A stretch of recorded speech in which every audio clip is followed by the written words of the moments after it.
Sa kabila ng patuloy na hidwaan at labanan sa gitnang silangan, isang nakakabahalang banta mula sa Iran ang umalingaw-ngaw sa mundo.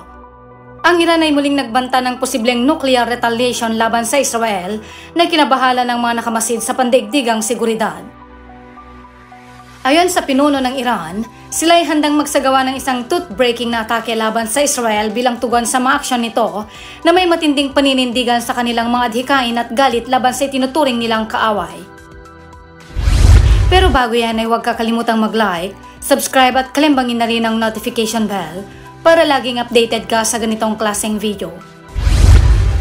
Ayon kay Ayatollah Ali Khamenei, may kapasidad na umano ang Iran upang lumikha ng mga nuclear weapons. Ayon naman kay Joel Birney, Executive Manager sa Australia-Israel Jewish Affairs Council, ay nagbigay ng kanyang opinyon at sinabing ang mga pahayag mula sa Iran ay isang seryosong eskalasyon na hindi dapat ipagsawalang bahala. Ayon kay Birney, ang patuloy na pagdami ng enriched uranium sa Iran na umabot na sa weapons grade level ay malinaw na senyales ng kakayahan ng Iran na gumawa ng mga nuclear weapons. Sinabi niya na ang Iran ay maaring makagawa ng nuclear weapons sa loob ng mga susunod na buwan kung hindi man sa loob ng ilang linggo lamang. Ipinahayag din niya na ang pagbabagong ito ay isang babala na matagal nang pinag-uusapan ng iba't ibang mga bansa at mga organisasyon sa loob ng ilang dekada. Ang hakbang na ito ng Iran ay hindi lamang direktang banta sa bansang Israel, kundi sa pandaigdigang kaligtasan na rin. Sa kasalukuyang panahon ng pagbabago sa politika, particular na sa kasalukuyang eleksyon sa Estados Unidos, may mga haka-haka ng Iran ay maaring nagsasagawa ng kalkulasyon ng kanilang mga susunod na hakbang batay sa mga kaganapang ito. Ayon kay Birney, habang ang eleksyon ay maaring nakakaapekto sa mga desisyon ng Iran, hindi rin dapat kalimutan ang mga ginagawang pagsisikap ng Israel upang pigilan ang mga katuwang na grupo ng Iran, kabilang sa mga kaalyado ng Iran tulad ng Hezbollah, Hamas at iba pang armadong grupo sa Iraq at Syria na patuloy na kumikilos bilang mga proksiya ng Iran upang mas mapalakas ang kanilang presensya sa rehiyon.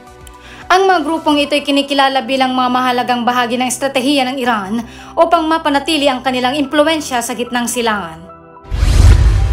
Ayon sa mga eksperto, ang potensyal na pagbuo ng Iran ng mga nuclear weapons ay posibleng magdulot ng malawakang destabilization sa rehiyon at sa buong mundo. Sa kasalukuyang pagtataya, malapit nang makuha ng Iran ang kakayahang gumawa ng mga nuclear weapons sa mabilis na panahon, at ang hakbang na ito ay tinuturing na seryosong banta sa pandaigdigang kaligtasan. May posibilidad na gamitin ng Iran ang mga sandatang ito laban sa mga tinuturing nitong kaaway o bilang paraan ng pananakot sa iba pang mga bansa, partikular ng mga kaalyado ng kanluran.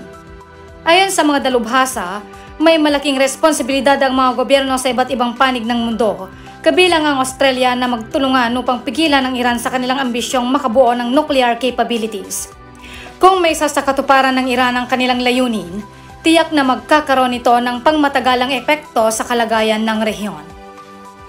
Pinangangambahan na ito at maaaring magbunsod ng bagong paligsahan sa paggawa ng armas sa gitnang silangan na posibleng magdulot ng mas malalim na alitan sa rehiyon at palalain ang sitwasyon sa pandaigdigang seguridad.